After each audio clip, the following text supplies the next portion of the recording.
Welcome to the Pat Mayo Experience. That's it.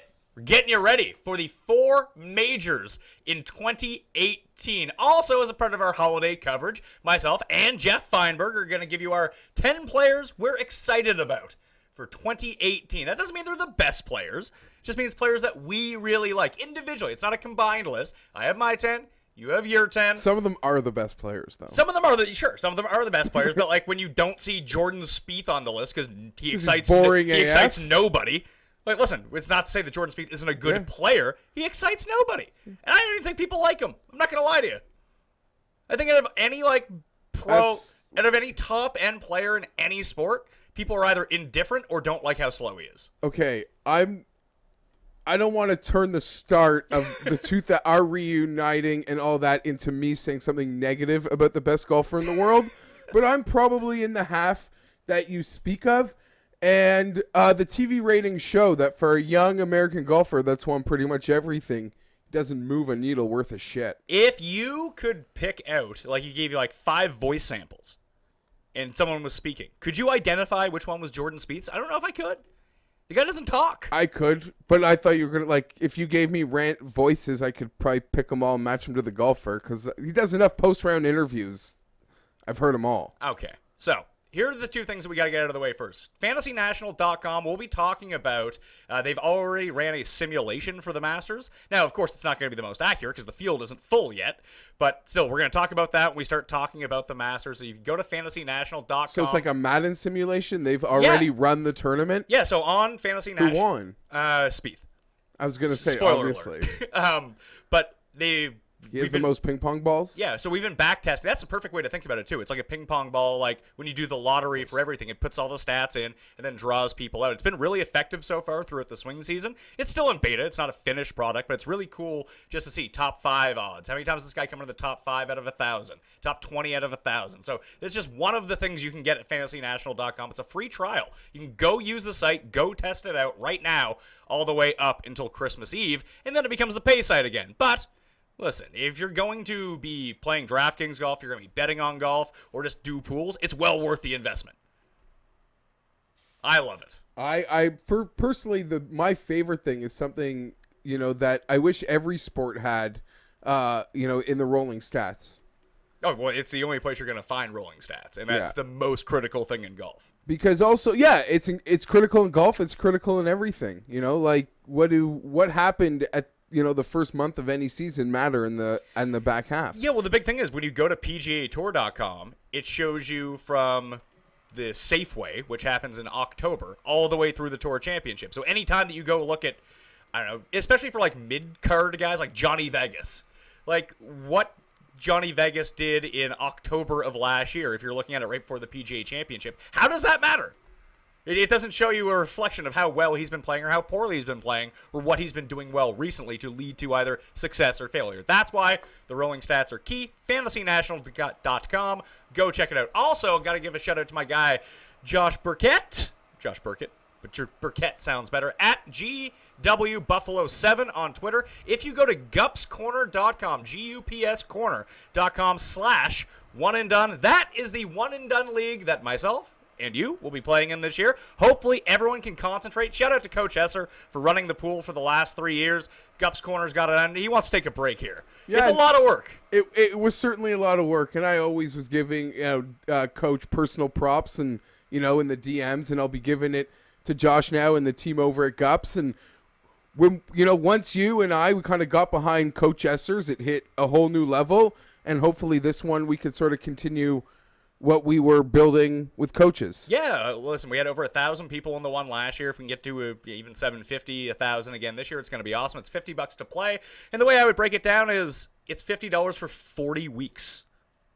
It's a pretty good return on investment, even if you don't win. It gives you something to root for every single week. It's $50 for the year. And you can have up to 3 teams if you want. I tried that one year. It did not work out well for me.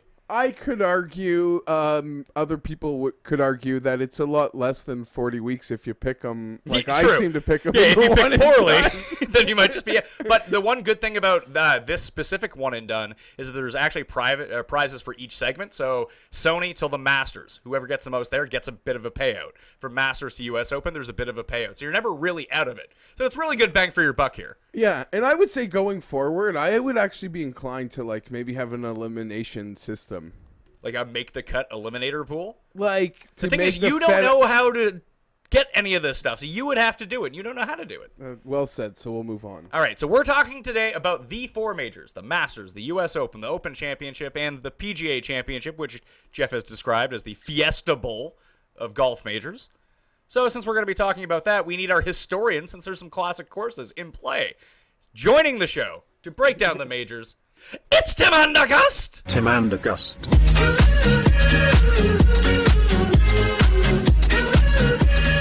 That is not my name. Heard it was. You pumped for major season? I had so many things I could contribute to that conversation. Like Jordan, I know Jordan Spieth's voice. I listened to it for 20 minutes while he complained at the British Open and got a free drop.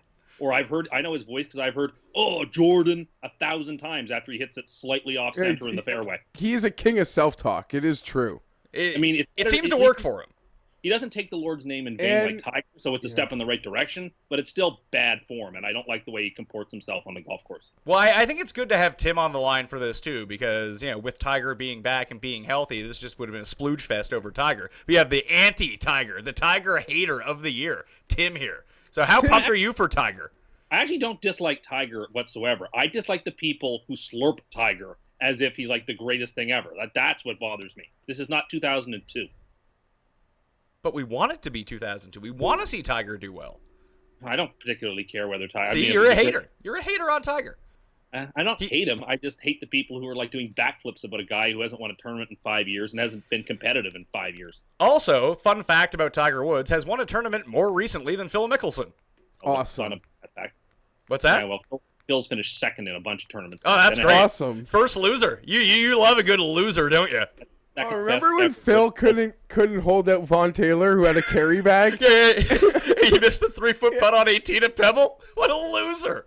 Or when he had the second best tournament in British Open history, but lost because Stenson had the best ever tournament in British Open history. Stuff like that. Loser. If he was so good, he would have won. It happens. Phil, the king, he's like the best and the worst, because I feel there have been many times in the last couple of years where he would maybe be in the top 3 to 5 in total birdies for a tournament, but crooked numbers. Oh, yeah, a lot of sevens on that numbers. card. Crooked numbers. US Open was great. That's why last year's U.S. Open was the great what if. He probably would have won that. Oh, yeah. Well, the thing is, you would have picked him just like you picked DJ, Rahm, and Duffner to complete my favorite Ander curse of the year. Do you know what's so disgusting about it? So disgusting, and it bothers me so much.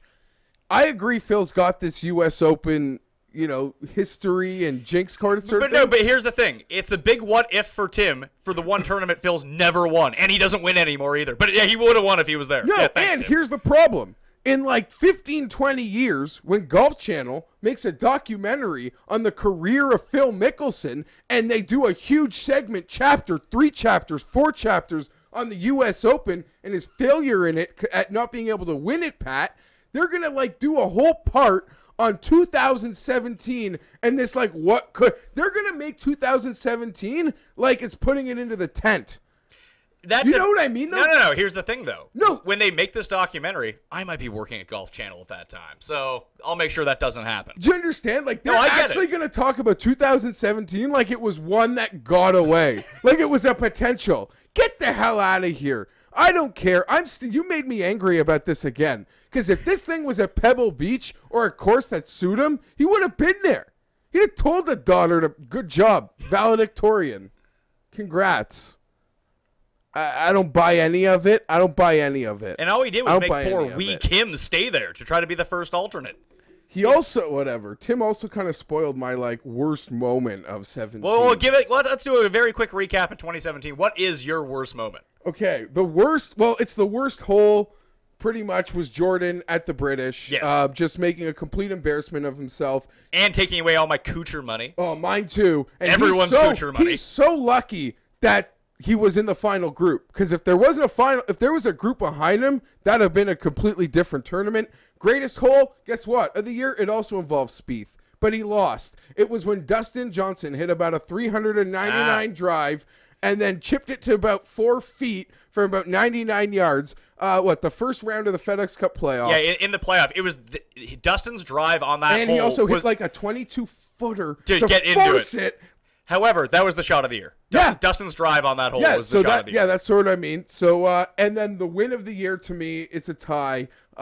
Sergio, just because that was freaking amazing. And one you'll disrespect when Stacey Lewis, after the tragedy in Houston, said, if whatever she wins, she'll donate, and she won the whole freaking thing. And she had, in a very Phil Mickelson KPMG-esque partnership, she's also had a Phil Mickelson-esque losing streak from formerly being like the best women's golfer in the world to not being able to win at all. And she won when she called that number. So that's a tie, and it takes a lot to tie Sergio getting off the mat.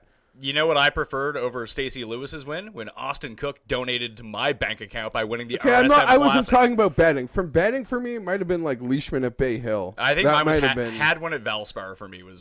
Cam Smith winning the team event with Jonas Blakes. That was pretty funny. I couldn't believe when Kisner chipped in, right? Yeah, for some morning playoff. Yeah, Kisner and Scott Brown. Stupid. Unbelievable. Tim, what were your favorite moments of the year? What really sticks out in your mind? Is it Phil losing everything? No, the best moment of the year, more important than even Sergio, was Koepka's performance at the U.S. Open, tied for the best ever U.S. Open performance. Can I interrupt this? That was called a year ago by on this show. River Phillips. On this show. On this exact that mysteriously disappeared, and Pat may have got suspended for. So, yeah. So, thanks to Pat for throwing one out there. But River Phillips called that one a year ago. Yeah, so that's fair enough. The second best moment was probably Jordan Thomas breaking through at the PGA. Justin Thomas, sorry, one of the hardest PGA championship courses they've pretty much ever played at. Quail Hollow was a beast in a way that no one expected it to be. That was a gutsy performance. The worst moment of the year is either Poulter being absolutely gutless and not trying to win the Players' Championship, permanently stating him to me as a competitor or someone I would never bet on ever again. That was gutless and indefensible. Or it's people giving heat to poor Phil when the spectator stole his ball at Mexico City, or when he took legitimate relief from a sprinkler head in Mexico City. And I had to defend what were just the rule book, because apparently I'm the only one who's literate who can read the rule book and apply it fairly. No, apparently Spieth reads the same book. It's fine.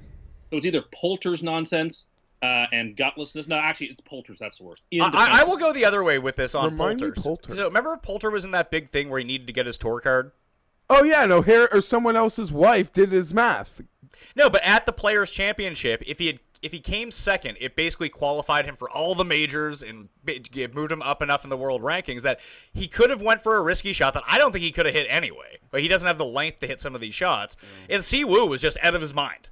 Like, there was no catching Siwoo. So play for second. It's the second biggest payday. So it's the biggest second-place payday in golf. He won $1.2 million. I think he's fine. Well played. Yeah. Tim, he's a loser, though. Phil coming in second, he's a winner. I think it further proves that the Players is not the fifth major, because anyone in a real major would never not try to win. It's the Canadian Open. Well, no. Well, the thing is, it can be the fifth major, but we have to start distinguishing what the other majors are, too. Like Dean and DeLuca, 54th major. I like the Dean and DeLuca. Kevin Kisner won that. I think some of my favorites, Justin Thomas's third round at the U.S. Open was out of this world. When he broke Johnny Miller's... when he was wearing those pink pants. Yeah, when he made the Happy Gilmore putt up the hill, and then it came back down away. He took aim at that drivable. It was the 16th hole at Erin Hills. He took aim at it off the tee, and it looked like it was just going out of bounds, and it landed like 10 feet from the cup. Like, he was unconscious that day. He had the 59 earlier. Hadwin had the 59. Hadwin's like 3-month run of being awesome and then being the worst was kind of weird. Wesley Bryan. Wes Bryant did the same thing. Justin Thomas, he won Player of the Year. There's no other props that he needs. But in my opinion, he kind of came into the year as a guy that, like if the winning score was going to be huge, he could win. He could win. And then he went out on a U.S. Open course that, people, whatever, had their opinions about and shot a 59 and went out on that PGA champion course. He shot 62 at Aaron Hill. He shot 59 at Sony Open. Sorry, he tied the...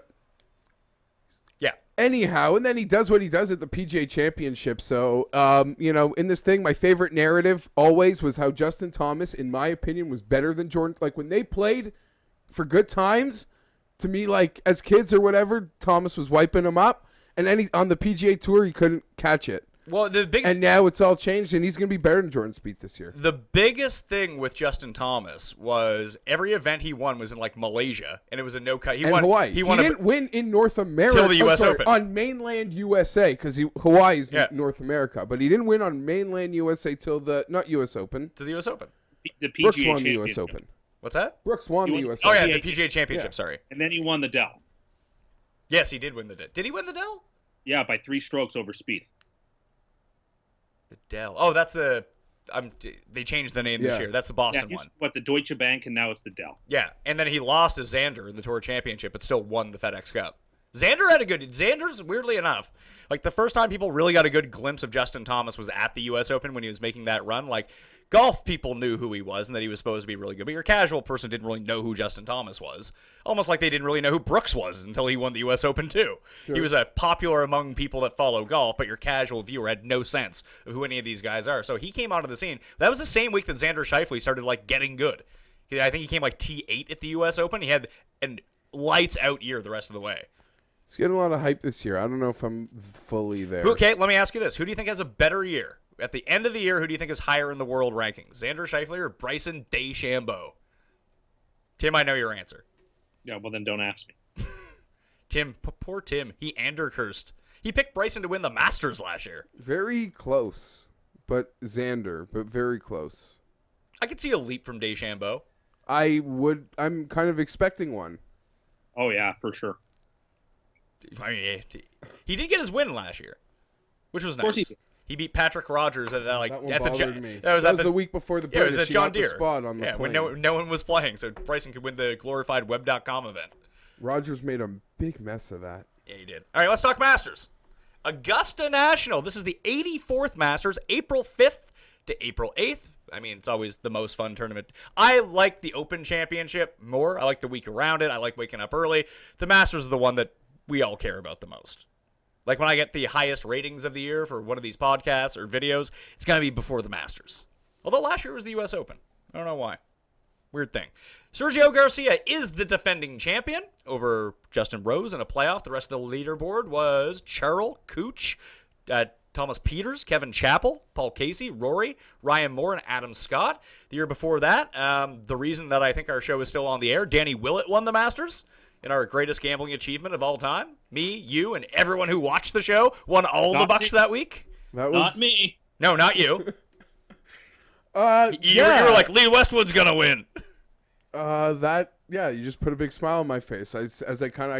Someone spotted me in a Wendy's recently. And because of that? Yeah, gave me props for it still. So, I don't know. It's fun.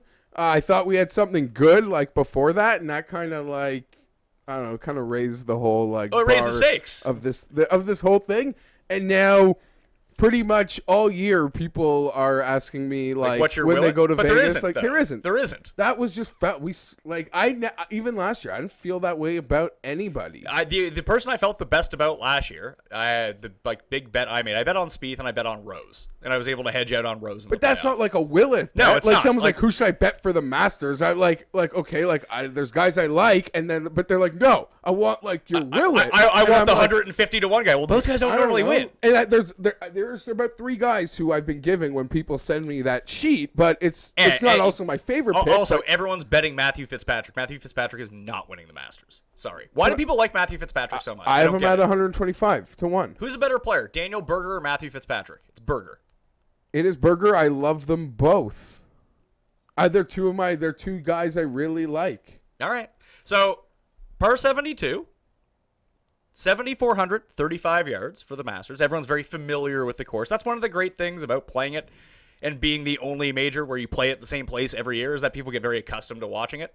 And now CBS has all the angles figured out, too. They can broadcast it in the best way possible. And up here in Canada, we get the 5 full feeds all day, which is awesome. So here are the odds. Your current favorite. Tim, do you know who the current favorite is? DJ and Spieth are co-favorites at plus 7 to 1. Yeah, so they're 7 to 1. Rory is 9. Day is 12. Hideki 16. Fowler 18. Thomas 18. So is Rahm. Tyga and Rose are both 20 to 1. Brooks is 22. Defending champion Sergio, only 25 to 1. Phil is 33. Stenson's 33, along with Adam Scott. Leishman is 40 to 1. Xander Schauffele, Kuchar, and Casey are all 50 to 1. Louis, Charles, Bubba are 60 to 1. Cantley, Peters, Berger, and Brandt Snedeker are 66 to 1. Unfortunately, Brandt Snedeker does not have an invitation to the Masters right now. Shame. I saw he was, he's playing all over the world. Yeah, he had to withdraw in Indonesia. He had heat stroke. But he was only there in an qualify. effort to try to do this. He drank the water. That would be a real shame. Oh, man. That would be a real shame because he's a hot ticket anytime you get around Augusta. He had that great missed opportunity a few years ago. He says he'd give his whole career back for one Sunday at Augusta. For him not to be there is strange, but we've seen him win at Pebble before. And Torrey, we've seen him win. So, yeah. He could win the Sony Open. Like, that's not a problem. Yeah, no, and maybe Brandt's a play-on guy for us as we do those turns. I mean, he'll be as motivated as anybody, not to say the other guys aren't. The problem is he's still coming off he's still returning from the injury, which kept him out. It's a bit of a problem. I don't really know. There's lots of places where we can start, but how do we go start anywhere other than the genesis of Tiger Line? Well, let's start with this. I will give everyone the FantasyNational.com simulator with the results spit out right now. So it runs 1,000 simulations, and it takes it off of that. So it also does a cool thing where it shows you their actual odds versus their odds based on the simulator. So Jordan Spieth right now would, out of 1,000 times if you played the Masters, the projection model has him at 112 wins out of 1,000. So his market odd is 7 to 1. His simulator odds give you 9 to 1. So you're not getting value on Jordan Spieth to bet there. If that's all you're looking for. But now, if you think he wins, you just bet him. Yeah, I'm not really going to argue with that because the books, Jordan Spieth, maybe outside of Tiger, it's heavy action. Put it this way. To me, Jordan Spieth, doesn't matter what tournament, you're never going to get value. He's always going to be shaded. Yeah, he's a popular betting guy. You said that about Dustin Johnson, too, and then look what happened the first round of the FedEx Cup playoffs. I'm not saying he can't win. No, but I'm saying we thought we would never get value on DJ again. And what happened the first round of the FedEx Cup playoffs? Hey, DJ's 16 to 1 for no reason? I mean, right now, if Jordan's game hibernates for a bit of time, and there was a time I feel he went on a slump when he traveled the world, and there was a down time on him, and he came back and shoved it right up everybody's, So I'm just saying, like, right now in this current Jordan Spieth where there's no slump, there's no value. There'll always be, I would have said that about Jason Day. Whatever his number is today, if you'd have told me like 2 years ago, I can like lock in a 5-year contract of Jason Day, major odds at like that number, I probably would take it. Right now, I don't want it. Yeah, no one wants the 12 to 1. So yeah, I'm not saying it can't change. So the top 5 in terms of win equity, according to the FantasyNational.com simulator. You can go check this out. Like I said, it's free until December 31st. You can just go click on the menu. Simulator in beta. You can go check it out and go back and check out all the other past events too to see kind of how it's done over the past. So Spieth's number 1, DJ's number 2, Rory's number 3, Jason Day is still number 4, Justin Rose is 5. The next 5, Casey, Rahm, Phil, Ricky, and Finau. Of all these players, the only 2 that are technical values right now, actually there's 3. Paul Casey's 1. His projected simulator odds are 24 to 1. He's actually 50 to 1. Phil's simulator odds are 33 to 1. He's actually 30. His simulator odds are 31 to 1. His actual odds are 33 to 1. So right now, he is technically a value. The biggest value on the board, according to the simulator, Tony Finau should be 33 to 1. He's 100 to 1. Maybe that's the guy. I don't think he can putt to do it, but yeah, I don't think he can putt to do it. There'll be lots of time, I think, that we got to talk about him in the coming year. What kind of strikes me about that is there's also, I get how I hate to like have to go here, but it's like, well, the simulator doesn't weigh any human factors. Yeah, that's what I mean. And it's like the I'm not saying just believe the simulator. I'm just saying it's what it's telling me. Yeah, it's like everyone knows the Chargers can't win a close game, hypothetically, even if they're playing well and their units are good. It's like how if Charlie Hoffman is bet on Paul Casey. So I get how statistically his stats line up for him to be in a Justin Rose category. And he also does have an awesome Masters history. But people, like, it's also like Vegas isn't seeing a lot of money coming in on him. And he has a Phil Mickelson-esque, like, can't win streak, too. Yeah. And He hasn't won since the 2013 KLM Open in Holland. I think that's going to end, but I don't want to bet on it. But at 50-1, it's kind of nice. Enticing. Nice. I'll tell you that much. So, Tim, did any name from that really strike you as odd? Spieth being that high is odd because I think it's silly to think he's never going to win another Masters. People, he is snake bit for life. He dunked it again in 12 last year in the last round. He melted down on Sunday again. Is he now reverse cursed? Awesome. In his 4 tournaments at Augusta, he has collapsed 3 times in competition. He won Jordan once. Whoa, no, hold on. 3 times. He is never going to win another Masters. So I think 7-1 is silly. You talked about those odds, not taking into human consideration. Jordan gets on the tee at 12 again with a chance to win. He will rinse it. I'm sorry. I just think it's silly to bet on him at this tournament. Okay. Hold on 1 second. In 4 appearances at Augusta in his career, Jordan Spieth has a first, a second, and an 11th. And all 3 of those second, 11 are collapses from decent leads. I mean, based on your logic, Phil Mickelson would have never won a major to begin with. Or Dustin Johnson. Yeah. Because, and I think you made the point very well, that this is the tournament you come back to year after year after year, the same course. You can not, if you make a mistake at Pebble, you don't have to go to Pebble for another 10 years. You make a mistake at St. Andrews, you don't go back for another 5 years. Every year for the rest of his career, Jordan will step on that 12th tee at Augusta and will never, ever, ever, ever forget what he did. And he couldn't get through it last year as he, again, threw himself out of the tournament by putting it in the water on 12. He is permanently snake-bitten at Augusta, in my opinion. You'd have to do a lot of work to convince yourself that Jordan Spieth is going to be able to get over that. I just think he could have proved it last year, but again, he collapsed last year because he and this course do not go well together for a victory anymore. He's a top 5 player, a guy who I would be expecting him to finish top 5. I would be absolutely flabbergasted if he won. And I mean that in all sincerity. That's crazy that I'm not even going to have to come in on the position of defending Jordan Spieth because that's just not my job and I don't care to do it. But what you just said is pretty outrageous. I will agree. I will agree if like Tiger's chasing him and he's on 12. Like, that could be an interesting moment. And I will say, like... See, I don't think that Spieth is rattled by Tiger. It's the Dustin Johnson era type player that gets more rattled by Tiger than the young guys do. Fine, I would agree with that. But let's say if Charlie Hoffman's in the mix come Sunday and Tiger's tracking him down. Charlie's shooting 90. I was just trying to make a joke there. I'll say this. In, like, the home office that I future plan to have for myself, there'll be a picture, hopefully Spieth will want to sign it, of him making that second drop. That'd be awesome. Like, that's what I want that more than I want, like, the picture of Danny wearing the jacket. Is just that dejected Jordan Greller sad face. Like, what have I done? So the simulator only... You have a few bets. Okay, go ahead, sorry.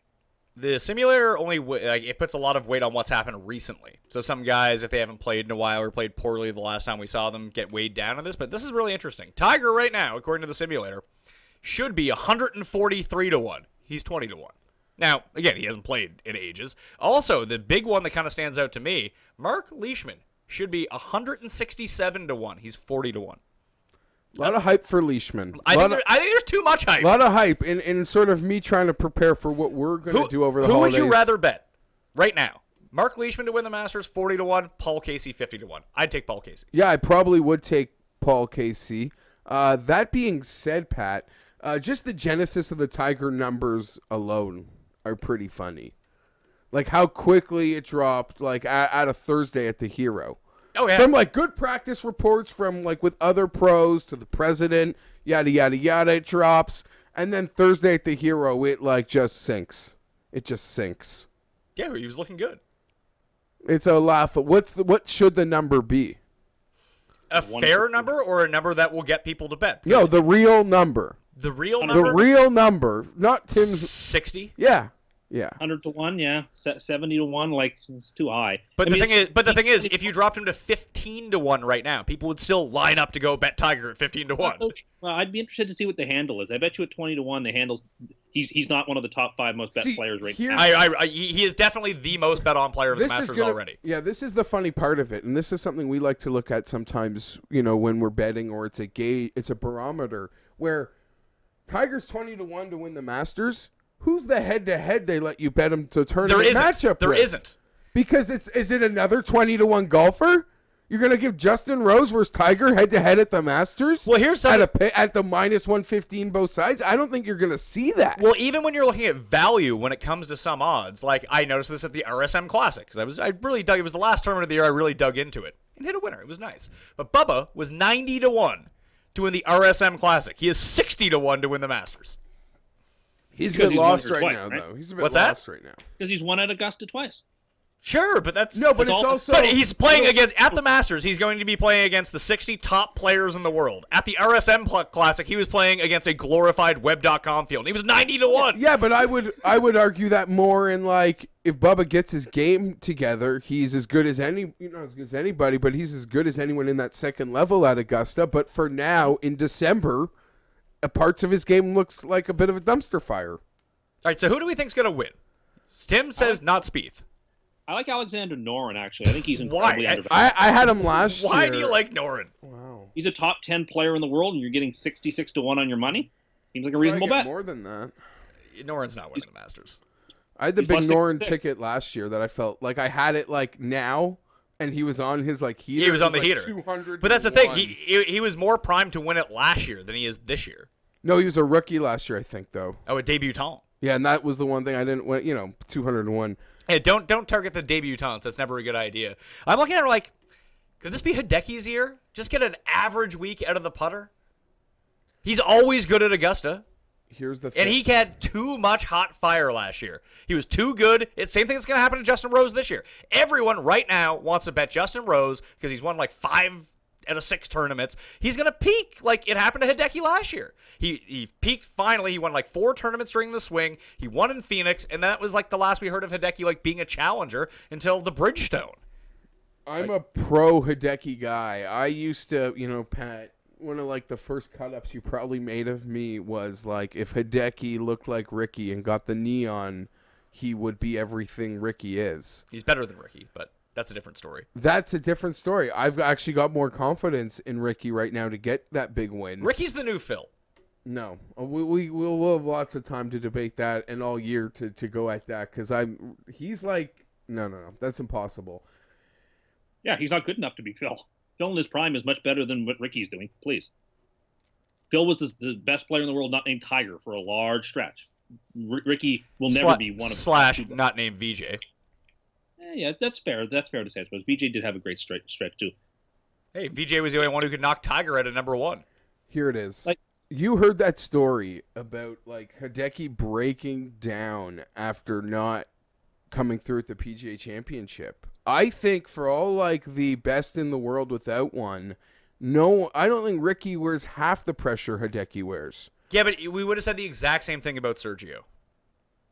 No, I was pro Sergio. I was always pro Sergio. I know, but that is the case against Sergio too. Like, get him in that spot, he's going to melt. Different, because I have way more confidence now for Hideki than I probably did a year ago. For Sergio? For Sergio. Even though I feel when Sergio gets it done at the British, he's equal to Phil Mickelson in the history of golf in just the general consensus. But I can't wait to argue that in 2 majors from now with my man on the other line here. Kind of like Hatton as well. Hatton, I think, is undervalued. The thing is, he was another one last year that people were really big on, and he was awful. Okay. But I do like Hatton. I like Hatton more than I like Noren. Here's the thing. I have, because people are out there, they're Vegas. I have long future bets right now on all 3 of them. I'll give you one. Fleetwood at 80 to 1. Fleetwood at 80 I got, maybe even higher, because I've been on that thing early. Hatton at an 80 or 100, and a Fitzpatrick at 125. If you want my Willett, maybe there are 3 Brits also. Those are the guys that when you send me those sheets, I don't know how long that Fleetwood's going to be there. During the week of the Hero, when Fleetwood was running things, that 80 to 1 was still there. And I personally told my non-golf friends of mine, who bug me for it, this is the guy. Because that 80 will be half of what it is, in my opinion, probably come Augusta. Long shot wise, do you know who I do think has the game for Augusta? He's really good with irons. He's really good around the greens and can get super hot with the putter. And playing on the bent is where you kind of want him. Kevin Kisner. Why can't Kisner play?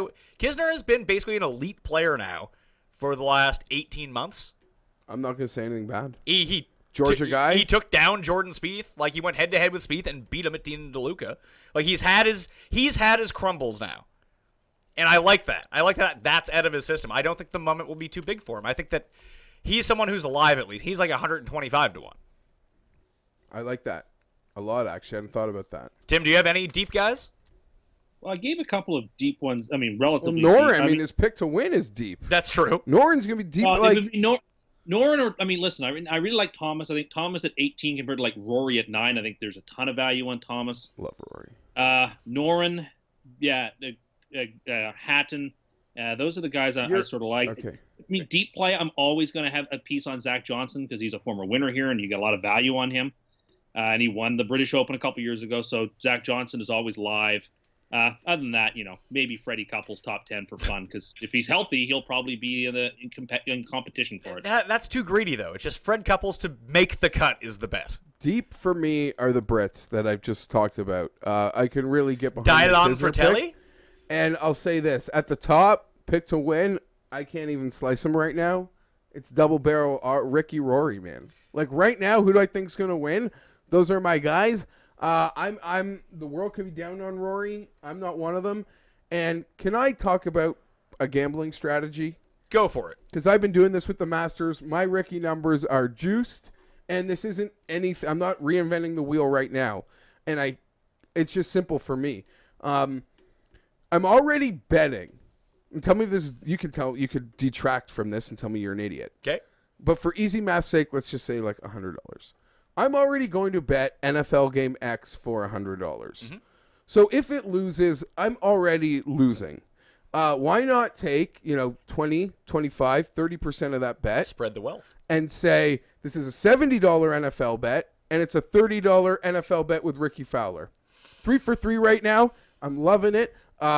When the Rams went into Arizona, pulled that one off. Washington this week versus Arizona. We held on by a half point. Got lucky for that one. The Chargers versus Washington. All those games last few weeks I put with Ricky Fowler because I was already betting those games anyway. Now, quickly, in August, put this baseball game with the thing. I don't bet baseball. So I don't want to have to come into a baseball game in August, and then when that baseball game loses, I was never betting it. At least in this theory of mine, I'm already betting that game. If that game loses, that's money I was losing because I'm already betting that game. It's NFL football, whether it be, maybe think about in the playoffs. If it's a bowl game you like, I don't know. This is just... I'm going to start doing this, but I'm going to do it with Spieth. Now that he's reverse cursed at the Masters. Sure, anyone you want. I don't care. I'm just saying, because I want to get my Spieth money in, somewhere. Sure. And I don't want it to be 9-1. I prefer it be 16-1. Yeah, 16. Or whatever. So I'm just saying, you take a game that you're already betting. If you have to force yourself to bet a game, I don't like doing that because when it loses, I'm like, I was never going to do that. That's what annoys me. But when it comes to NFL, it's something I'm already betting, and it's something I've started to do with the Masters. And my first target was Ricky Fowler, and I'm on to target number 2, but I haven't decided who it is. Here's the thing. I like your strategy. I think it's neat. And it does give you a bit more juice on some of these lower end guys. I just don't think Ricky's the guy. Okay, that's fine. That's fine. But for me, it's take a guy who you're gonna bet anyway. Okay. So of the very top guys, we didn't even really talk about Tiger. Let's talk about Tiger at the Masters. I think that if there is one where he's competitive and he could win, it is this one, as opposed to the other 3 majors. Tim, your thoughts? I do agree. I've always said this, and I continue to say it. The only places Tiger's ever going to win a major again are Pebble, Augusta, St. Andrews. That's the list. And so since he get to play Augusta every year, this is his best crack at it. He's got Pebble next year. Yeah, that's right. And St. Andrews next year too, I believe. Or not next year, 2020, I guess. There's no I don't know how anyone could disagree that if there is a major, it's this one. The same way Jack did it, he could play this place blindfolded. The penalizing rough, doesn't exist. You're either in it or you're on a pine straw or you're in real big freaking trouble. Yeah. Like there really is no like. And the reason that Phil and now Spieth, and the reason that you see so many, anyway, A, it's a very small field, for one thing. But B, the reason that you see the same players do well at the Masters year after year after year is that they're the trickiest greens around, and once you know them, you know them. Yeah. Like there's no, so that's why debutantes don't do well at the Masters. Tiger ain't calling no Jeff Knox. No. For tips on greens like Rory and now Justin Thomas. You know, you got to all be friend members. Would you love to be a legendary looper? Come on. That is like... If I ever make the PGA Tour, Jeff, you can be my caddy. Awesome. And you have to, fight people on the course. Like, just the guy gets to play on, like, a Saturday or Sunday when they're at an odd number. It's quite incredible. And Justin Thomas is... Apparently his dad's got a relationship with this guy, so no, Justin Thomas is biting Rory's... Inside source. Yeah, he's biting Rory's putting master. Oh, you know who's going to be very upset that Justin Thomas and Rory have, insider tips? Phil. I agree. Stop taking shots at Phil, and let's go on to the U.S. Open. Well, I'd say Kuchar, too, here. I think. Yeah, I'm a believer that it could be a time. Is there a Kuchar win coming? Because if not, I got to stop betting him at all these fucking majors. Any wins or the major? Major win. No, when was the last time Kuchar won an event? Last year was his great opportunity, and it went by the boards, in my opinion. So bothered. He has a shot at the PGA Championship this year. Once we get to that, I'll explain why. But I think that's it. I mean, he's live at the Masters always. He's good at the Masters. But he's that Kevin Kisner sort of player, you know what I mean? He doesn't hit it far. He keeps it straight. Good with irons. Good around the greens. Can putt. That's... If you're not Rory or Tiger and just stick every iron and you can still bomb it out there, then that's the way you have to win this thing. Do you think Dustin wins? Oh, man, the stairs, right? Yeah. Do you think that was true? No, I think you'll know. I think it'll be right around. Sorry. We saw when Dustin's putter is on that heater, there's nothing else you can do. No, and it was on that. So if he's hot like he was he was hitting 20-footers like he was Spieth for like a 5-week period there. Mexico match play, Genesis, he was crushing. Or Genesis was way before that. No, it wasn't way before. It was at the beginning of February. Either way, last 2 points I want to make about the Masters. Corollary courses for the Masters. Look at who does well at Riviera. And look who has played well at St. Andrews. Those are the two tournaments that tend to coincide. You didn't even do it, did you? What? There's one corollary freaking course, man. It's the shit that Willett and Sergio. Oh, yeah, the Omega Dubai Masters. Yeah, the last two winners of the Dubai Masters, which is played Super Bowl Sunday. Yeah, against it's the same Phoenix. day as Phoenix, except it's first thing in the morning. And it's in Dubai. And won the last 2 years. It's where Tiger usually gets on a plane for $1 million that made him hurt his back when he withdrew or left Torrey last year. Caused a lot more bullshit. That has been the most predictive, but I don't know why. It's just there's similar shot shapes at Riviera to Augusta. Well, that's why it correlates. And just there have been a lot of same winners at St. Andrews and Augusta. But, hey, same thing as this now. If you're putting money on, if it's some weirdo. Someone's got like a 4-stroke lead going into round 4, like, I got to get in on him early before the line crushes. Talking to the mic. Sorry, thanks for reminding me. But we got to get in on that. No, yeah. We'll be monitoring that. And Phoenix is always one of the most fun. Tim and I were there last year, so that was fun. But it's one of the most fun ones to bet because it ends right before the Super Bowl starts. And sometimes you hit Ricky Fowler to win, or sometimes you hit Brooks to win, and you have all the monies to bet on the Super Bowl. Last thing, my favorite bet of the year is to make the cut parlay at the Masters. I got greedy last year and upped it to 14 people and hit 13 of 14 people when Shane Lowry shot 80 in the second round to miss the cut by 1. But the one thing that the books don't factor into it is that it's a 90-man field. And 20 of the guys are terrible and are going to miss the cut anyway. So you can really play, you'd be better off doing if you had a ton of money, to do a round-robin parlay that if one person did miss, you'd be fine. But if there's any giant parlay you could ever make, and I'm pretty anti-parlay as it comes. I think they're losing bets. And this is going to lose most of the time. But I had it juiced up to 126 to 1. It just took one Shane Lowry par putt in order to do it. So if you have confidence, guys, and I wasn't throwing Rory on the list. He was minus 800. Just guys in the middle. And the top 50 in ties are going to make it. And it's probably usually 55 people who end up making it. And again, when Mike Weir's in the field and, Larry Mize is in the field. Tim's most hated. Like, and Ian No, Woosnam. that's not my most hated. Ian Woosnam is my most hated. That guy's awful. And Phil Mickelson's And Phil in the Mickelson. field. But the thing is, when you have these like 90-year-olds in the field, and Mike Weir, who's just going to make most of his money driving Ubers the entire time, like those guys aren't making the cut. So you're really dealing with like a 20-player range and potentially 15, depending on what the cut is, to get everyone through. I think it's one of the best bets of the year. You just have to figure out who the people are. Got to figure it out. U.S. Open. I Thank don't think God. we're going to spend all the time. I don't got nearly as much to say with the other ones. All right, yeah, well, and we just talked about all the players, too. So the 118th U.S. Open will be held June 14th to June 17th from Shinnecock Hills. There's no official scorecard out for it yet, but right now it's a par 70, 7,445 holes. The last time it was played here in 2004, it was only 96 yards. So it's been lengthened by almost 500 yards this time around. So it's been held 4 times at Shinnecock Hills. Last saw in 2004 when Retief Goosen beat Phil Mickelson. 1995, Corey Pavin over Greg Norman. 1986, Ray Floyd over Chip Beck and Lanny Watkins. And then 1896, someone named James Fowles ended up winning at Shinnecock Hills. Tim, you lead on this because you're on this show because you know all the historic courses. Yeah, I mean, Shinnecock is, after Oakmont, the U.S. Open and Shinnecock are tied at the hip. There's a reason that they played the 100th U.S. Open at Shinnecock, why in 2026 at the the United States' 250th birthday, they're playing the U.S. Open at Shinnecock Hills. It is the apotheosis of golf in America, maybe after Oakmont. Yeah, like you said, they've made some revisions to it since 2004, where they've lengthened it. They've also widened it slightly, but only slightly. I mean, it is wide. It's wider than it's been before, but it's not like Erin Hills where it's just a public course that anybody can hit in the rough and get out of. It's still going to be incredibly penal.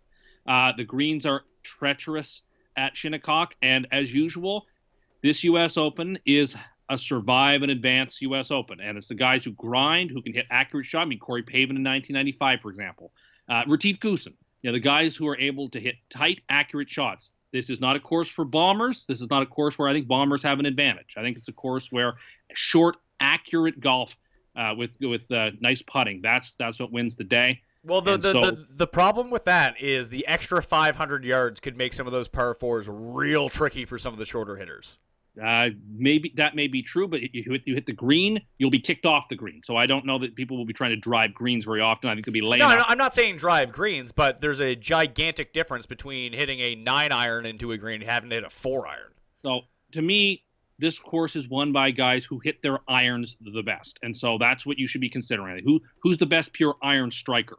Like when he's on his game, why couldn't it be Rory? Rory hits his I was going to say Rory is the best iron player when he's playing well. He's the best iron player. Hideki Rory too, is right? the favorite. Rory ought to be the favorite. DJ's the favorite because it's U.S. Opens, I believe. And here's the thing. Going into Shinnecock Hills, Erin Hills last year. We all thought it was going to be harder than it was, by the way. No, agreed. Most But 2 days before the tournament. here's the thing, though. We all sort of said, at least for me, or River Phillips was putting it out there, you want players that aren't 8-1, but on their best days have that Dustin Johnson skill set. And that's where Brooks came right in. I mean, the U.S. Open seems to be designed for a different type of player, a big hitter. You two seem to have a contrast on how that extra 500 yards might play this year. But the one thing is that even the shorter hitters are longer now, too. So there is something to be said about that. So like your 100%. Your Matt Kuchars today are not like your Corey Pavins. They lose the same amount to the field. But Matt Kuchar drives it 30 yards farther off the tee. Yep. So you have to take that into account. So let me give you this. One great thing about FantasyNational.com, they already have the Masters, U.S. Open, and Open Championship odds in with the field. So I've sorted, because, again, with the rolling stats, over the last 100 rounds, I'm going to sort by what Tim said, strokes gained approach. That would be it, right, Tim? Yeah. Who do you think the number 1 player in the world, top 5, strokes gained approach over their past 100 rounds played? Give them to me. Justin Rose? No, Justin Rose is in the field, 19th. Johnson. Dustin Johnson is not inside the top 20. Strokes, start over. Strokes gained approach only. Matt Kuchar? Henrik Stenson is number 1. Hideki Matsuyama. Tiger Woods is number 2. Get at it. Adam Dad. Scott, Paul Casey, and Francesco Molinari. Sure. What Adam Scott be alive by this tournament? Who knows? What happened to that guy? He was top 10 at the Masters last year, by the way.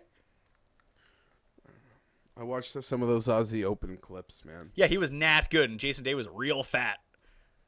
But anyway, and the rest of that list goes Spieth, Matsuyama, Justin Thomas, Phil. Oh, there's Dustin Johnson. He's number 10. I just missed him. So he's number 10. Yeah, I mean, if there were a tournament for Phil, if there was a U.S. Open left in the repertoire for Phil to win, I mean, this is it. He finished 4th in 95. He finished 2nd in 2004. You know, he's got more experience at this track than anybody in the field. If he were to get one, I mean, this would be the spot, and you know, you're getting relatively decent odds to bet him at 50 to 1. I mean, I think that 50 to 1 won't be there come June. Put it that way. So the odds for this, they differ a little bit from the Masters. DJ's the favorite at 8. Spieth and Rory are at 11. Day is 14. Thomas 16. Hideki, Rahm, Fowler at 18. Rose, Sergio, Scott, and Tiger are all 25. The defending champ Brooks is 28. Stenson, who I just mentioned, 33 to 1. Grace at 45. I like how the books give Grace 0 credit at the Masters, and like he's a semi-favorite at the U.S. Open. Unbelievable. Get it out. Well, they remember Chambers Bay, right? Well, he played. No, but he has a distinct track record of playing really well on hard courses and par 70s. That's his game. This is both of those things. And maybe sometime he'll get lucky and it will work in his favor. I'll tell you who, if his makeup is on the right track, Jon Rahm's gonna have a hell of a week here. Well, I kind of agree with you on Rahm, but Rahm is 18 to 1, and the player that you just mentioned, sort of, on their best day, can they be a 10 to 1 guy? I feel like Xander Schauffele's like that. On his best day, he's as good as everyone else. Hold on though, because but he has the length. He putts. I think we could put that. No, about a lot but of his guys. skill set is Dustin's skill set. He's just not as good. Okay. You know what I mean? He bombs it. He's lights out with irons, What's his number? His number is 66 to 1. I got another guy who's 66 to 1. Okay. And I the most overvalued player of 2018 by the betting odds is Patrick Cantlay, if that's what you're going to say. Yeah. There's no reason for him to have these odds at any place he's at. He should be 100 to 1 player. I like him. I think he's going to have a good year, but he is overvalued. He could win this U.S. Open. Well, you better hope he doesn't hit into the fucking bunker because he's not getting out. He could win this U.S. Open. He's phenomenal on fast greens. I like him more here than I like him at Augusta because 100 Augusta relies. No, you didn't. But Augusta. But I see people lining up to bet Patrick Cantlay at Augusta. He has no short game. Patrick Cantlay, 2021 Masters champion. That short game will work. He'll get it figured out. Yeah, 2020 Augusta Masters. Not this year for Cantlay. U.S. Open. This is one that suits him, Pat. And the hype is real. Hype is real. A real deep player He's like the Jimmy Garoppolo of golf. Because he won his other major at a course quite similar to this at Baltusrol. I rather like Jimmy Walker in this tournament. You're getting a lot. You're getting, 1,500 to 1 to bet him, or 150 to 1 sort of bet him. 150 to 1. Yeah. Yeah, 150 to 1 to bet him. Baltusrol is not that dissimilar from Shinnecock. It was set up for a PGA, not a U.S. Open that time, so it's not quite as hard as Shinnecock would be. But there's no doubt in my mind that Jimmy Walker, if he played up to his best day, he could unquestionably take this tournament down. You know who's the big wild card in all of these majors? Tiger is, of course. No. The actual wild card. Rory McIlroy? Jason Day. Although I say the lifetime 5-year contract. Yeah, all but that's the thing. Are better. But he could be awful still. He gained like 30 pounds. He's a big fat man now. Like, if he just turns out to be good again, like he's set up for all of these. He hits it long. He hits it straight. He's lights out with irons. One of the best putters on tour and has an amazing short game. Just hope his vertigo doesn't hit, and he's all good. And speaking of Baltusrol, he was the one chasing down, He chased down Walker. He made that eagle on 17, I think it was. And I thought he was going to win. Yeah, 17 or 18. So, yeah, if that's a course that I think compares, and I think they do, yeah, Day is also definitely in the running. The problem with Jimmy Walker you want is... any part of Jason Day right now? I don't, but this is exactly what we said. You and I talked about Spieth like this coming into the... Everyone was off Spieth, and people remember coming into last year. They're like, he had his run. He's not as good anymore. It's like, watch Spieth come back. I mean, for me, Rory's that guy. I think Rory's going to come back and storm the field this year. He's going to be amazing. But we're discounting Jason Day like he's finished. No, that's finished. And the books know not to do that. That's why they still have him at 14-1. Of course. But back to my point about Jimmy Walker. He has not been the same since he contracted Lyme disease. He really hasn't. And I would be curious to see how well he plays through the stretch of the season that he always plays well through. Like, if he's not good at the Sony Open, he's in big trouble. Okay. Who are we talking about before? Day and Rory?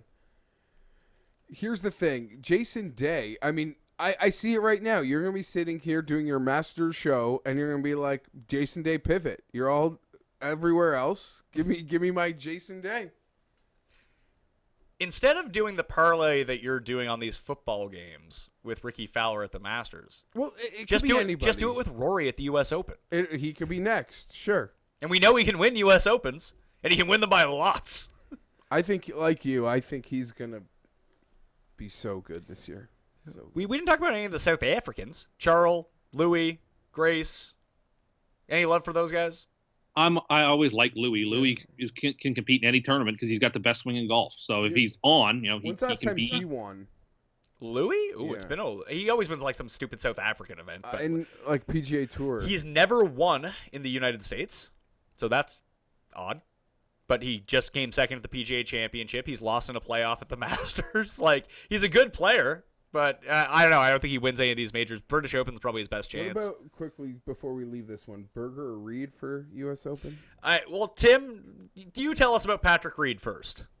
I don't particularly care for Patrick Reed. I think he's all hat, no cattle. He did finally get his first ever top 10 in a major at the PGA, so I guess that stink is off of him now. Probably the most overrated player on the tour. Until he actually wins something important, I just don't care about him. I think he's shaping up to be our generation's Ian Poulter. Well, we're not calling this all like for Yeah. a year and a half. But like in match play, he'll always be tough to beat. At the Ryder Cup, he'll for whatever reason just be their best player because he gets all fired up. My fear. We didn't do the show. This is my fear all through and he's playing too much freaking golf. He does, but he just loves. He's like Yeah. Kuchar. He just loves money. He loves playing, and you ever watch things on him and his wife? They seem to really enjoy getting after it. The one thing I'll say about Patrick Reed now is everyone's off Patrick Reed. Like, oh, he's not good anymore. More people now think like Tim than they do like you and I, and how much we like Patrick Reed. And he did go the entire calendar year without winning for the first time ever. We're going to get Patrick Reed at some of these non-major events at like the Sony or wherever, Phoenix, that he's going to be like 50-1. Like, I think he's a blind bet at those sorts of events. Look forward to it. So I think that he can beat those. Like, he's won a WGC. He's won a FedEx Cup playoff events. Like, he can play when he's on, like almost like Rory. When his irons are on, like, he's devastating. It's just they were not on all of last year. It's also a Ryder Cup here. It is. But he could be the worst. Like you said, he's auto cap. Like, even if he falls out of it, winning, I mean, it's bad news for anyone who wants to be a captain's pick, because if he doesn't get a spot without winning or what have you, he's going to steal one. Well, it's problematic this year because if Phil and Tiger don't earn enough points, they're both auto picks as long as they're both healthy. And is Reed actually an auto pick at that point? If he's not playing well, he might not be. He would be. I don't know. What do you think, Tim? After those guys, I mean, those guys would obviously go before Reed. But Yeah, but those guys are legit auto He picks. would have to be like in the dumpster. What if he had? What if he he had the same year as Bubba? Like if his 2018 then is sure, what Bubba dumpster. did this. His game would have to be a dumpster fire for you not to want to pencil him in for the Ryder Cup and the match play. I would agree. I mean, I think you say he's our generation's Poulter. I think by the way he looks, I think he's our generation's Monty. Great match play, but not physically fit. But I don't know that he's ever going to be ranked in the world where Monty was Monty's ranked. a Hall of Fame golfer. Hold on. Monty was like a top 3 world. I could be wrong. I'm a little too young for Monty's better days. But Monty's world rankings are a lot higher than Patrick Reed, I think, could ever achieve. Also, Monty kind of looks like a shorter version of Tim. I love that. U.S. Open, Cantley. All right, British Open, the Open Championship. Tim, where are we going? Carnoustie for the site where we're probably the most famous scene in Open Championship golf, where Van de Velde kept hitting it. He hit it into the burn and took 7 on the playoff hole, on the 18th hole, and then lost to Paul Lawrie in the playoff. Last 3 times we've been to Carnoustie, there have been playoffs. This is like all Open Championship courses, the weather dictates, because we've seen winning scores well into the minuses and well into the pluses. It is a survive and advance course, too. The 147th Open Championship, July 19th to July 22nd at Carnoustie, established 1850 in Scotland. Par 71, 7,421 yards. Like you mentioned, 2007 was the last time it was played at Carnoustie. Paddy Harrington stole Sergio's major. Sergio collapsed on the last two holes, couldn't make a putt. Almost like he did in the Masters this year, except Justin Rose kept missing putts too. Paddy ended up that was the Paddy hot streak. He was going well, so he won at -7 in a playoff over Sergio. Other guys that were at the top of the leaderboard that year, Anders Romero, Ernie Els, Hunter Mahan, Steve Stricker, Mike Weah, and Stuart Sink. Shorter hitters, ball strikers can play really well here. So greens and regulations gained, which you can find on fantasynational.com. Something to look at. 1999, like Tim mentioned, Paul Lowry beat Van de Velde and Justin Leonard in the playoff. People always forget Justin Leonard was in that playoff. That's one where Paul Lowry made it out of the bunker, wasn't it? To get in?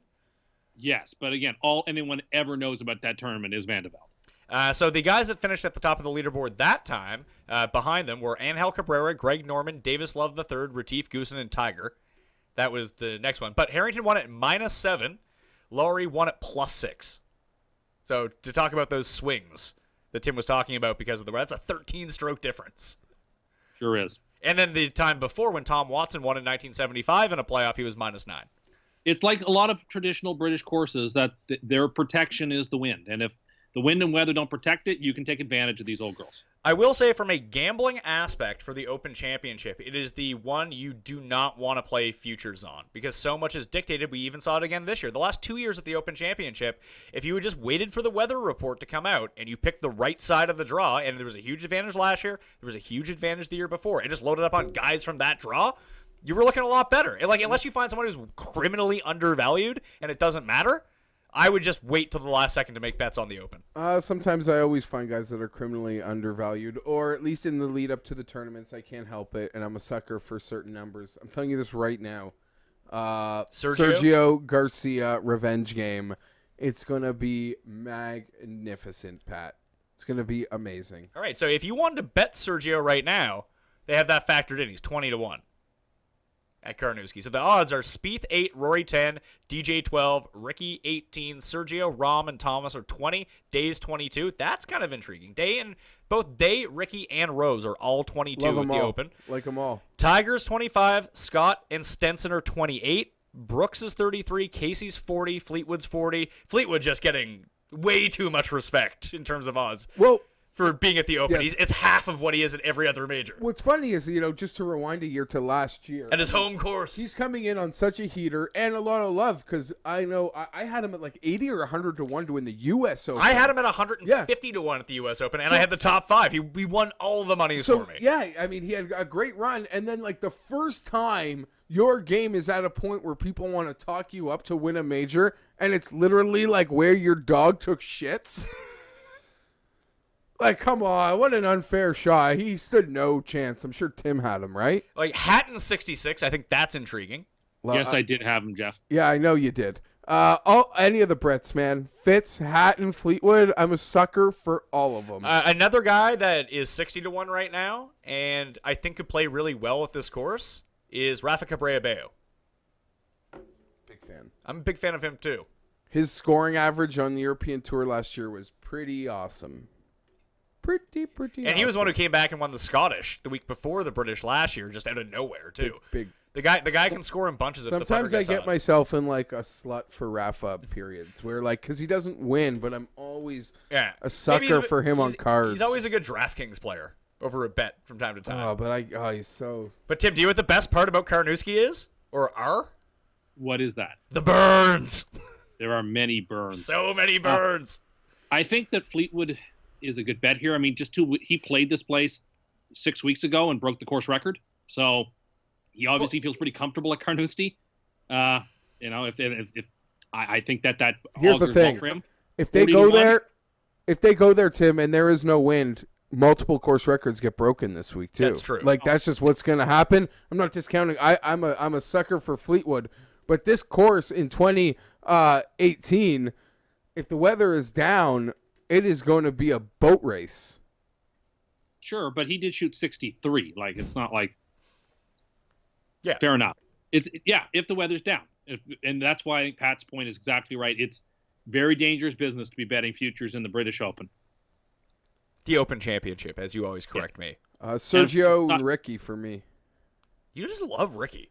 Well, it's time. There's no doubt about it. I don't have any doubts about how good. I do. I have my doubts about Ricky. About how 2018 is going to go for Ricky Fowler. Ricky wins like a Dubai event. He wins the Deutsche Bank. He wins Tigers tournament. Like, show me a real win. The Players. That's it.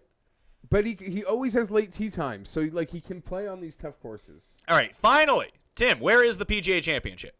Belle Reve Country Club in St. Louis, Missouri.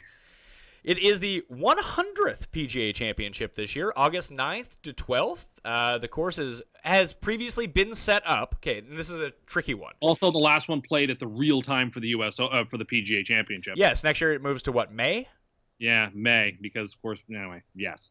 Well, they wanted to do that so they could put Texas courses back in. I'm sure that's part of it.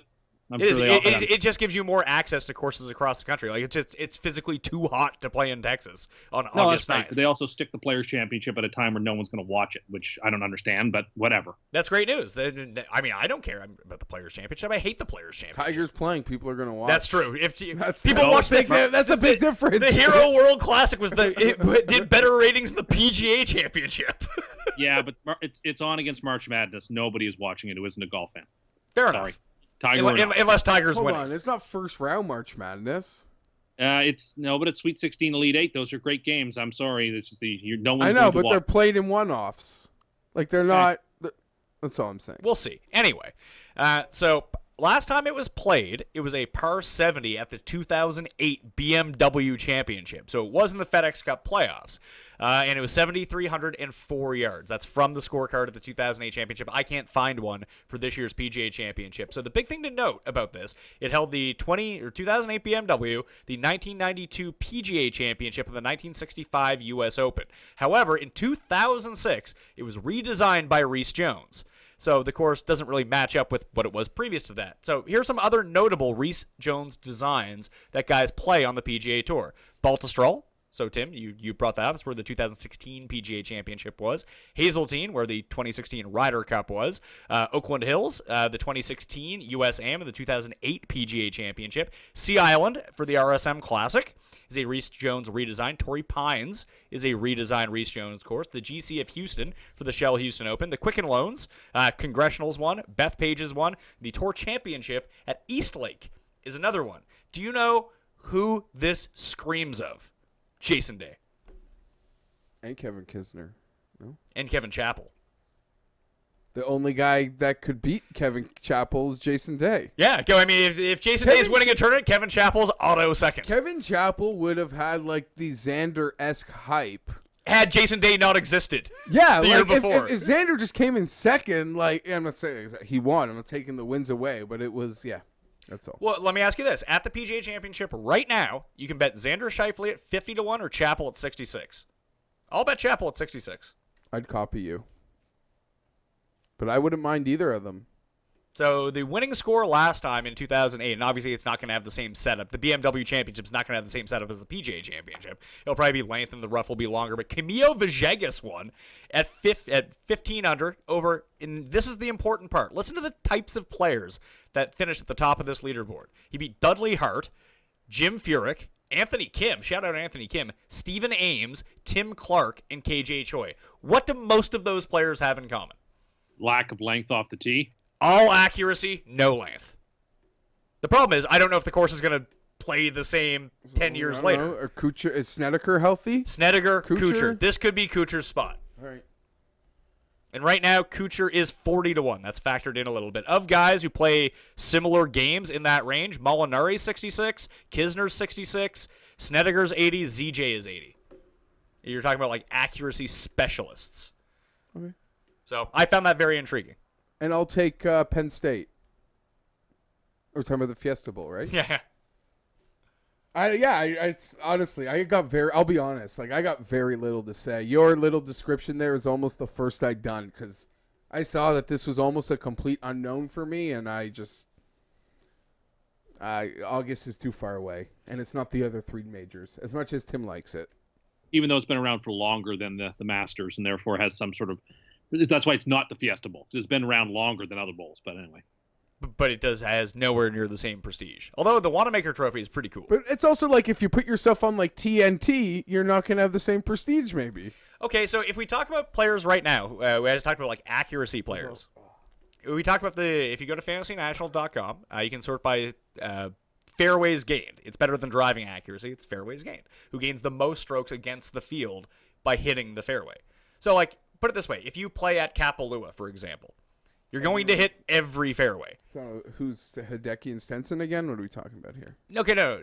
I'm just saying that the difference between fairways gained and driving accuracy as a stat is it actually takes into consideration fairways gained, how difficult it is to hit fairways at that course. Okay, so if you only just play at Erin Hills, you're going to hit 90% of fairways, no matter who you are.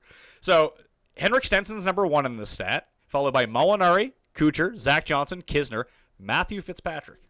So after he bombs out at all the other ones, maybe this is the one to get on. I could be wrong. He has the worst odds of any major to at the PGA Championship. And I could be wrong. I think Cooley might have touted this. He did a bit of a write-up with the 4 majors. I think he might have picked Matt to win this tournament. Shout out Ben Coley. Yeah. Great capper. Had a really good year. Great year. I think he picked like 2 winners and ended up like 400 But units. he's got all the he had the top 7s. And he just kept crushing. He's almost got numbers that I never even see. But Well, he wins. He has real British numbers. Yeah, if we were in Britain, we could make these bets too.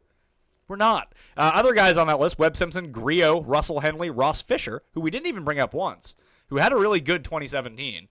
Shane Lowry, Paul Casey, Tommy Fleetwood, Bernd Wiesberger, Serge, Rafa Cabrera-Bello, all guys who hit fairways. So that's where I would be looking. And when Day is on, that's what he does as well. And if Tiger's putter's hot and the driver's putting him in the fairway?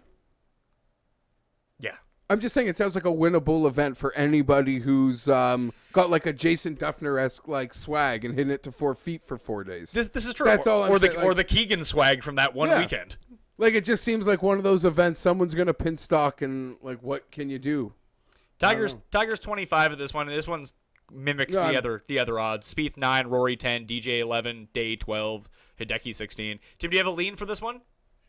Yeah, I mean, I guess if push came to shove, I would take Justin Thomas or Jason Day. Both of those guys have the type of game I think correlates well to PGA Championship golf, in particular Day. I mean, Day seems like the sort of guy who might win 4 majors in his career and they may all be PGAs. Like that wouldn't surprise anybody. I just think that's the type of player that he is. That's where he seems to thrive. Justin Thomas too. I mean, it's a course where if he's playing his best, he's as good as anybody. That's where, and you're getting the value at 20-1 for Thomas and 12-1 for Day over Dustin or Rory or heaven forbid Spieth at this place. I've been saying it for years. Jason Day's gonna be a 3-time major champion. He's gonna have 3 freaking Wanamakers. Like he just, like Tim said, he strikes me as that kind of guy. And I don't know that I would pick him. Oh, this is a far one in advance. Justin Thomas. Well, he doesn't have. You're gonna have to wait for if you want to bet Jason Day for some of these majors, you're gonna have to see him be shit first. Like he kind of needs to suck for the first 2 months, and then those 12s turn into 22s, into 25s. Yeah, I'm not running to bet. Right now, he's being overvalued. You have to wait for the value to come back to where his game's at right now. Then you hope he catches a heater like he did 2 years ago. And then when he's on, he's on. It's like Rory. If Rory comes out and is awful for the first month, his odds are going to go from 11-1 to 18-1. Then you can get it on Rory. Right now, the bets, I don't know, Kisner and Fitzpatrick stick out to me for a place like this. Last thing I want to talk about before we get out of here. And again, I'm going to go back to fantasynational.com. I think everyone should use it. Again, it's free till December 31st, so you can go use it right now. Do you see this? I'll show you this right now. So if you go onto the site and you go to view, you can collect something called head-to-head. So when you're looking at odds for tournaments, you can run a simulation of a head-to-head at that specific course, and it will give you the true betting line that you want. And you can just go through, hey, I have Stenson versus Hideki here. Is this a Stenson course? Hideki course. Hey, let's run the simulation. It'll give you like 100 rounds, and it'll spit out how they've done lately and who projects out to win that certain round or the tournament matchup. It's a very valuable tool just to find inefficiencies. Like if one's saying he's going to beat him like 51 to 49% of the time, you might want to stay away from that one. And a lot of those head-to-head odds are perception based. Yes, absolutely. Names versus guys that could be on heaters. So, all right, that'll do it on the Pat Mayo Experience major preview for 2018. I could not be more excited that golf is back. Football is such a grind; it's every day for me during football season. That golf is fun. Like, I don't get sick of it halfway through. Like, football just it becomes like, by week 16, it's like, oh my God, just end, please. Like, I want to start thinking about anything else in my life. And golf is that. Now it's back. And Ricky Fowler's going to have a fantastic year in all these tournaments. Did Ricky qualify for the Tournament of Champions? I don't think he did. Yeah, he did. He won in Honda. Oh, that's right. He did, didn't he? So his only win, even though he had the lowest scoring average on tour, he was like the best. Do you know what? Do you know what Ricky has? Phil Crooked numberitis. He does. It's so bad. There's like the PGA Championship in particular. If he could have survived the end of Saturday, there's so many times he can't finish. He can't come home. When I talk about Phil. What's that? That's what I say about Phil. I watch Ricky, and it used to be, remember young Ricky? I was all on young Ricky for the trains. He would catch bogey trains. Now there's not trains. There's just an enormous number coming home that kills it. Big year, though. Big year. I don't like the new hat, though. It's like it looks like a Pittsburgh Pirates. It's just like the P. I'm usually behind what Ricky's about on the course, but I don't like these new Puma hats. No KPMG hat, I'll tell you that. Yeah, nothing cool. Nothing cool like KPMG. Nothing cool than like having your own logo. Than like having it go away 2 weeks later. Having it go away. And like, dude, come on, Phil should have like. How slow is he to his own logo game? I know. 25 years after the fact. What an idiot, Phil. He's not a shameless self-promoter like some people, I guess. Phil's just a loser, Tim. Deal with it. Okay. Loser. Best tit game on tour, though. Phil Mickelson. Not surprising. Phil's a really good... He puts people through college. No, I said tit game. I thought you said tip game. There's definitely better, I think. Yes, I'm not sure the name of the... Kiradesh has like double D's on the go. And he smokes so many cigs. It's awesome. I'm excited about him. He's on my, as I will throw to the players we're excited about show, tease that. You can find that. Is on it? He made the honorable mentions. I just get fired up every time I see him. Because I feel like Kiridish gets to a point in the leaderboard where he sees I get a new Porsche and then it's like, win. Like, those are wins. He only plays for money. That's it. Yeah. I bet you he sucks to play. Like, you know how Phil scams people out of money on, like, the head-to-head games? Like, the practice rounds? I bet you Kiridesh is awesome at those. Just out there blowing smoke in people's faces. Winning 10 grand a hole. Anyway, I would like to thank Geoff Fienberg for being here. Jeff and I will be back every single week during the golf season. I can't wait. People are excited, too. I'm excited. I'm excited. And I guess I couldn't do the shout-out to the guys over at... FantasyGolfInsider.com. Fantasy Golf Insider. Jeff and Zach. Good guys over there. Listen, you'll be seeing a lot of Jeff Bergerson on the DraftKings weekly show every single week. I recommend everyone go to Fantasy Golf Insider and check that out. They're great guys. And I do want to give a special shout out to Cam Stewart, too. Who took over for you. Isn't it weird that your guys' career worked to the point where he took over for you doing something? That is pretty weird because a lot of people probably don't know that me and Cam like go way back, and I know Cam through you. Yes, and like literally like as an intern out of school, my first day at the Score, which used to be a place here, the boss says go work at that desk. It's Cam's. Cam doesn't come into work till 3-4 o'clock. I come in there. I've been working there all day, so I had an email open. Cam sits down. I see Cam get in. I just like weasel away. He sits at the computer. Goes, who the fuck is Geoff Fienberg? It's my friend. I'm like, oh, that's me. He goes, you're a Geoff? I love Geoffs. Jeff Ogilvy just won me this. That was the first time we met. So me and Cam go way back. Even people trying to make like fake animosity there. There's none. That's beyond. Yeah, that's fake news. That is fake news. And if we can corral Cam for a special show or two during the year, we're definitely going to do it. Yeah. Great value on that, Mayo, let me tell you. There's a Twitter account now dedicated to Cam's button-down shirts. All two of them. 2 button-downs for $8.99, Geoff. Great value there. All right. I would also, to Cam Stewart, you can follow him on Twitter at Cam Stewart Live. Love Cam, so thank you again for filling in, dude. But also, begrudgingly, like to thank Tim Andergust. Tim Andergust.